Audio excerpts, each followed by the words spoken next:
Italian ভাষায় একবচন থেকে বহুবচন করার জন্য আমরা রেগুলার নিয়মটি দেখেছি। এখন আমরা দেখব কিছু ব্যতিক্রম নিয়ম, মানে ইরেগুলার নিয়ম। দেখুন, ব্যতিক্রম নিয়ম প্রথমে যে নিয়মটি রয়েছে তা হচ্ছে, যদি পুরুষবাচক বা মাস্কিলের শব্দের শেষে ইয় থাকে, ওকে, যদি মাস্কিলের শব্দ শেষে ইয় থাকে তাহলে একবচন থেকে বহুবচন করার ক্ষেত্রে অ অক্ষরটি বাদ দিয়ে দিতে হবে। ওকে, যদি শব্দের শেষে ইয় থাকে, মানে ই অ, যদি শব্দের শেষে ইয় থাকে তাহলে একবচন থেকে বহুবচন করার ক্ষেত্রে অটা বাদ দিয়ে দিতে হবে। এখন কথা হচ্ছে অটা কেন বাদ দিয়ে দিব? আচ্ছা, আমরা জানি যে সাধারণ নিয়মটা হচ্ছে শব্দের শেষে যদি অ অক্ষর থাকে তাহলে অ অক্ষরের পরিবর্তে কি হবে?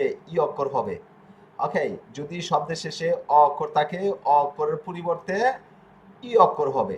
এখন এখানে অরলজ অ অক্ষর দিয়ে শেষ হয়েছে, তো আমি যদি এই অ অক্ষর কেটে যদি এখানে আরেকটা ই অক্ষর দেই, এখানে যদি ই অক্ষর নিয়ে আসি, কারণ আমাদের সাধারণ নিয়ম হচ্ছে যে শব্দের শেষে যদি অ অক্ষর থাকে অ অক্ষরের পরিবর্তে ই অক্ষর হয়ে যাবে।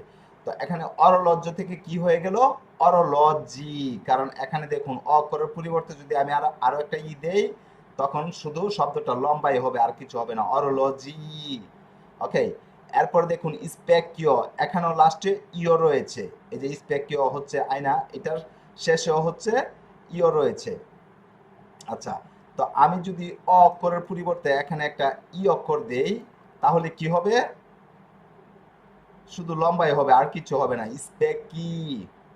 ওকে, তো এই যে অ অক্ষরের পরিবর্তে ই অক্ষর আসলো, ই অক্ষর যদি না দেয় তাহলে শব্দটা সুন্দরভাবে উচ্চারণ হয়, স্পেকি, অরোলজি। ওকে, আর যদি ডবল ই থাকে তাহলে কি হবে? অরোলজি, স্পেকি, লম্বা করে টান হয়ে যাবে নাকি? তো আমাদের এই ই অক্ষরটা বসাতে হবে না, অর্থাৎ শব্দের শেষে যদি ইও থাকে তাহলে শেষের অক্ষর কাটা যাবে। কেন কাটা যাবে বুঝতে পেরেছেন? কারণ এখানে ই অক্ষর অলরেডি আছে, আমাদের আরেকটা ই দরকার নেই।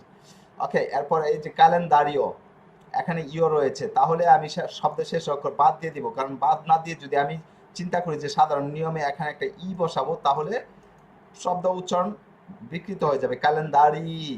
ওকে, ক্যালেন্ডার, তাহলে আমাদেরকে কি করতে হবে? শব্দের শেষে যে অ অক্ষরটি রয়েছে অ অক্ষর বাদ দিয়ে দিতে হবে। ওকে, এটা হচ্ছে একটা নিয়ম। এরপরে দেখুন, যদি কোনো শব্দ ক, কা, গ, গা, অর্থাৎ ক, গ, সরি, ক, গ এবং কা, গা দিয়ে শেষ হয় তাহলে আমাদেরকে কি করতে হবে? এই যে আমি বলেছিলাম যে চি অক্ষর এবং জি অক্ষরের উচ্চারণ হচ্ছে গ্রামার্টিকেলও পাবেন, গ্রামারের টেন্সে পেয়েছেন, এখন আর্টিকেলও পাচ্ছেন। দেখুন, যদি কোনো শব্দ ক, গ, কা, গা দিয়ে শেষ হয় তাহলে ওই সব শব্দের শেষের অক্ষরের সামনের অক্ষর আক্কা বসাতে হবে। এই যে যদি কোনো শব্দ ক, গ বা কা, গা দিয়ে শেষ হয় তাহলে ওই সব শব্দের, হ্যাঁ, ওই সব শব্দের শেষ অক্ষরের সামনে আক্কা বসাতে হবে। অর্থাৎ এই যে ক, গ, কা, গা এর মধ্যে একটা আক্কা বসাতে হবে, না বসালে উচ্চারণ বিকৃত হয়ে যায়। এই যে ক থেকে কি হয়ে যাবে, কা থেকে কে হয়ে যাবে, গ থেকে গি হয়ে যাবে, গা থেকে গে হয়ে যাবে। যেরকম কাস্কো, এখানে কাস্কো আমি যদি আক্কা না বসাই তাহলে কি হয়ে যাবে? কার সি হয়ে যাবে। এখানে যদি একটা ই অক্ষর চলে আসে তাহলে সি অক্ষরের উচ্চারণ চয়ের মতো হয়ে যাবে। এখানে একটা ই অক্ষর চলে আসলে সি অক্ষরের উচ্চারণ কি? চয়ের মতো হয়ে যাবে। তো সেক্ষেত্রে হয়ে যাবে কার্সি। তো আমাদের হওয়ার দরকার কাস্কো থেকে কাস্কি হয়ে যাবে কার্সি, এই জন্য একটা আক্কা বসাতে হয়েছে। বুঝতে পেরেছেন? কাস্কো থেকে কাস্কি। ওকে, আচ্ছা, এরপর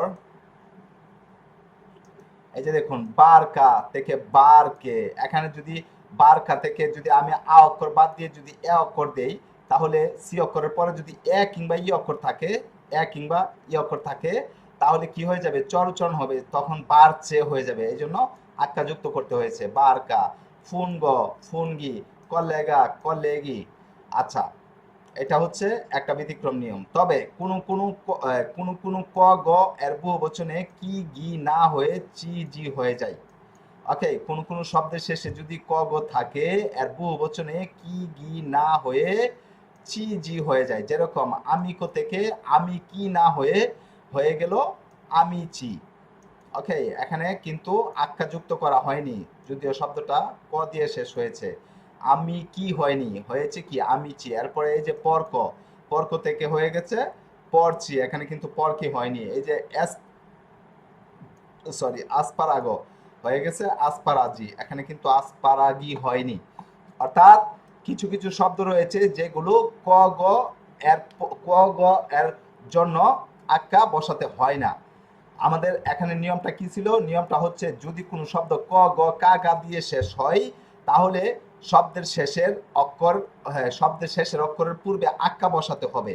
কিন্তু হ্যাঁ কোনো কোনো শব্দ ক গ কা গা দিয়ে শেষ হলেও শব্দের শেষের অক্ষরের পূর্বের অক্ষর আক্কা হবে না। ওকে, সাধারণ নিয়মে চেঞ্জ হয়ে যাবে, মানে সাধারণ নিয়মে বহুবচন হয়ে যাবে। আচ্ছা, এরপর আমরা দেখব আরো একটি নিয়ম। এই দেখুন, এটাও হচ্ছে ছি অক্ষর এবং জি অক্ষরের কারণে এই নিয়মটা ব্যতিক্রম হয়েছে। হ্যাঁ, শব্দের শেষে যদি চিয়া জিয়া থাকে তাহলে এই যে চিয়া জিয়া থাকে তাহলে একবচন থেকে বহুবচন কিভাবে করতে হবে মনে রাখবেন। যদি কোনো শব্দের শেষে চিয়া জিয়া রয়েছে, এই ধরনের শব্দের ক্ষেত্রে একবচন থেকে বহুবচন করার নিয়ম হচ্ছে দুইটি।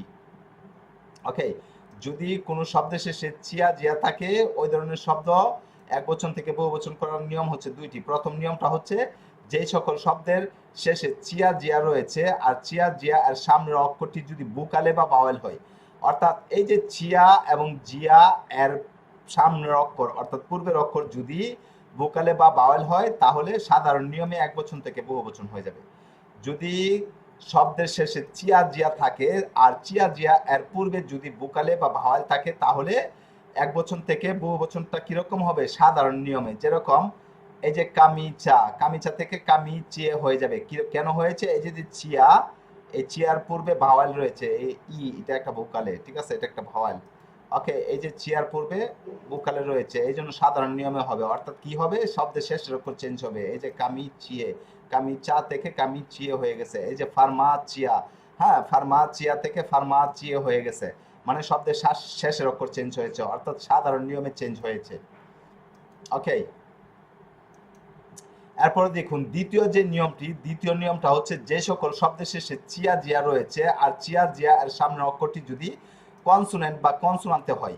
ওকে, যে সকল শব্দের শেষে চিয়া জিয়া রয়েছে আর চিয়া জিয়া এর সামনের অক্ষরটি যদি কনসোনেন্ট বা কনসোনান্তে হয় তাহলে একবচন থেকে বহুবচন করার ক্ষেত্রে চি চিয়া অর্থাৎ চি এবং আ এ বা জি এবং আ এর মধ্যে যে ই অক্ষরটি রয়েছে এই ই অক্ষরটি কি করতে হবে? আর থাকবে না, ই অক্ষরটি বাতিল হয়ে যাবে। অর্থাৎ এই যে চিয়া, চিয়া এর মধ্যে ই অক্ষরটি রয়েছে, এই যে জিয়া, জিয়া এর মধ্যে ই অক্ষর রয়েছে, এই যে দেখুন ই অক্ষরের উপর আমি দাগ টানলাম। এই যে চিয়া এখানে ই অক্ষর রয়েছে, এই যে জিয়া এখানে ই অক্ষর রয়েছে। অর্থাৎ চিয়া জিয়া এর পূর্বে যদি কনসোনান্তে হয়, যদি বুকালে হয় তাহলে তো সাধারণ নিয়মে চেঞ্জ হবে, আর যদি কনসোনান্তে হয় তাহলে চিয়া জিয়া এর মধ্যে যে ই অক্ষরটি রয়েছে এই ই অক্ষরটি আর থাকবে না। এক্সাম্পল, এজেম্পিও, এই যে তরসা, দেখুন চিয়া জিয়াটি এই যে চিয়া দিয়া শেষ হয়েছে, চিয়া এর পূর্বে এর রে, এর রে হচ্ছে একটা কনসোনান্তে, তাহলে চিয়া এর পূর্বে কনসোনান্তে রয়েছে, তাহলে এই যে তরসা থেকে কি হয়ে গেছে? তরছে, এখানে মধ্যে ই অক্ষরটি আর নেই। এরপরে এই যে আরাঞ্চা, আরাঞ্চা এখানে এই যে ছিয়া এর পূর্বে এন্নে অক্ষর, এন্নে কি? এন্নে হচ্ছে একটি কনসোনান্তে, এই যে হয়ে গেছে আরাঞ্চে। এই যে ইস্পিয়াজ্জা, ইস্পিয়াজ্জা হচ্ছে সমুদ্র সৈকত, এই যে ইস্পিয়াজ্জে সমুদ্র সৈকত গুলো। ওকে, তো এই হচ্ছে ব্যতিক্রম নিয়ম। ঠিক আছে, আমরা ব্যতিক্রম নিয়মগুলো আবারও দেখছি। দেখুন,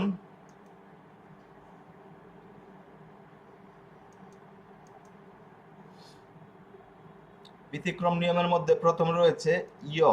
যদি কোনো শব্দের শেষে ইয় থাকে তাহলে আমরা শব্দের শেষের অক্ষর বাদ দিয়ে দিব, অর্থাৎ অ অক্ষরটি বাদ দিয়ে দিব, জানালা শেষ। শব্দের শেষে যদি ক গ কা গা থাকে তাহলে ক গ কা গা এর মধ্যে একটি আক্কা বসাবো। কোন কোন ক্ষেত্রে ক গ কা গা এর মধ্যে আক্কা বসে না। আচ্ছা, এরপরে শব্দের শেষে যদি চিয়া কিংবা জিয়া থাকে তাহলে এই ধরনের শব্দের জন্য আমাদেরকে দুইটি নিয়ম ফলো করতে হবে। একটি হচ্ছে চিয়া জিয়া এর পূর্বে যদি বোকালে হয় তাহলে সাধারণ নিয়মে চেঞ্জ হবে, আর আরেকটি হচ্ছে শব্দের শেষে যদি চিয়া জিয়া থাকে, আর চিয়া জিয়া এর পূর্বে যদি কনসোনান্টে থাকে তাহলে কি চিয়া জিয়া এর মধ্যে যে ই অক্ষরটি রয়েছে ই অক্ষর বাদ দিয়ে দিতে হবে। এই হচ্ছে আমাদের একবচন থেকে বহুবচন করার নিয়ম। ওকে, আর কিছু কিছু শব্দ রয়েছে, কিছু কিছু শব্দ রয়েছে যেগুলো একবচন থেকে বহুবচন করতে হলে আমাদেরকে শুধু আর্টিকেল চেঞ্জ করতে হবে, শব্দ ঠিকই থাকবে। ওকে, শব্দ ঠিকই থাকবে, আমাদেরকে শুধু আর্টিকেল চেঞ্জ করতে হবে। যেরকম কিছু বিদেশি অক্ষর রয়েছে, কিছু বিদেশি শব্দ রয়েছে, হ্যাঁ, এগুলোর জন্য আমাদেরকে কি করতে হবে, শুধু আর্টিকেল চেঞ্জ করতে হবে। এরপর কিছু কিছু শব্দ রয়েছে যেগুলো বড় বড় শব্দ থেকে ভেঙে ছোট করা হয়, যেরকম মতোচিক্লেতা। ওকে, মতোচিক্লেতা থেকে মতোচিক্লেতা থেকে শব্দটা ভেঙে কি হবে, আমরা বলি মতো। ওকে, তাহলে এখানে একটা হচ্ছে লা মতো, একটা হবে লে মতো।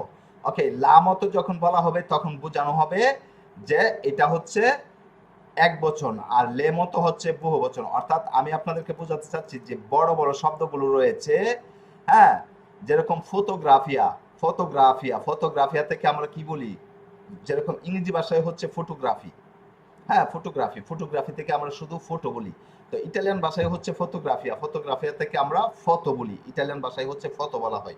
তাহলে এই যে ফটো, এই ফটোর বহুবচন কি, এই ফটোর বহুবচন হবে না, ফটোটা ফটোই থাকবে, শুধু আর্টিকেলটা ব্যবহার করলে আমরা বুঝতে পারবো যে এটা একবচন না বহুবচন। ওকে, এরপর মতোচিক্লেতা, এই যে মতোচিক্লেতা, এটা বহুবচন কি, মতোচিক্লেতা থেকে ভেঙে মতো হবে। ওকে, আমরা বলি মতো, হ্যাঁ, মোটরকে আমরা কি বলি মতো, হ্যাঁ, বা বিচি, বিচিক্লেতা, বিচিক্লেতা থেকে আমরা কি বলি বিচি। তাহলে এখানে এই যে বিচি, মতো বা ফতো, এই জাতীয় শব্দ, যে বড় বড় শব্দ থেকে কি করা হয়েছে, ছোট করা হয়েছে, শর্ট করা হয়েছে, শর্ট করে বলা হয়, এই ধরনের শব্দ চেঞ্জ হবে না। একবচন থেকে বহুবচন করার জন্য শব্দের শেষের অক্ষর বা শব্দ চেঞ্জ হবে না। কি চেঞ্জ হবে, চেঞ্জ হবে শুধু আর্টিকেল। ওকে, এই বিষয়টা মনে রাখতে হবে। তো এই হচ্ছে ওভারঅল একবচন থেকে বহুবচন করার নিয়ম, বা একবচন বা বহুবচন শব্দ চেনার উপায়। ওকে, আমরা জানি যে পুরুষবাচক শব্দ হচ্ছে অ এবং এদ অক্ষর দিয়ে শেষ হয়, আর স্ত্রীবাচক শব্দ হচ্ছে আ এবং এ অক্ষর দিয়ে শেষ হয়। তাহলে এই জাতীয় শব্দগুলো হচ্ছে একবচন। এখন কথা হচ্ছে বহুবচন করার জন্য অ এবং এ এর পরিবর্তে ই হয়ে যাবে পুরুষবাচকের জন্য, আর স্ত্রীবাচকের জন্য হচ্ছে আ দিয়ে যদি শেষ হয় তাহলে এ হবে, আর এ দিয়ে যদি শেষ হয় তাহলে ই হয়ে যাবে। এ হচ্ছে একবচন থেকে বহুবচন করার নিয়ম, এবং একবচন এবং বহুবচন করার শব্দ পুরুষবাচক এবং স্ত্রীবাচক শব্দ চেনার উপায়। তবে মধ্য দিয়ে আমাদেরকে আরো অনেকগুলো বিষয় জানতে হয়েছে। তা হচ্ছে শব্দ এ অক্ষর দিয়ে শেষ হলে আমরা কিভাবে বুঝবো যে কোনটা পুরুষবাচক কোনটা স্ত্রীবাচক। এরপর হচ্ছে কিছু পার্টিকুলার নিয়ম ছিল, যে অভ্যাসগতভাবে হয়। এরপর আজকে আমরা যে কিছু ব্যতিক্রম নিয়ম দেখলাম, এগুলো হচ্ছে আমাদেরকে দেখতে হবে। তবে সহজ, কিন্তু একদম শর্ট করে যদি আপনি শিখতে চান তাহলে পুরুষবাচক শব্দ চেনার উপায় কি, শব্দের শেষে অ এবং এ অক্ষর থাকে, আর স্ত্রীবাচক শব্দের চেনার উপায় হচ্ছে শব্দের শেষে আ এবং এ অক্ষর থাকে। তখন কখন এ অক্ষর দিয়ে শেষ হলে পুরুষবাচক হয়, কখন স্ত্রীবাচক হয়।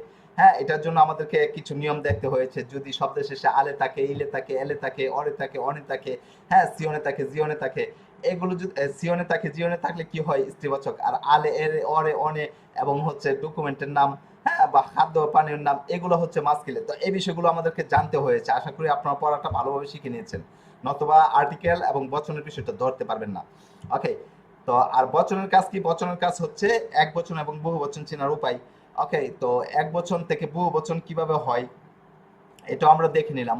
তো এই হচ্ছে আপনাদের আগামী ক্লাসের পড়া। আপনাদের আগামী ক্লাসের পড়া হচ্ছে যে বচন কি, বচন কত প্রকার, এবং একবচন থেকে বহুবচন করার উপায়গুলো কি।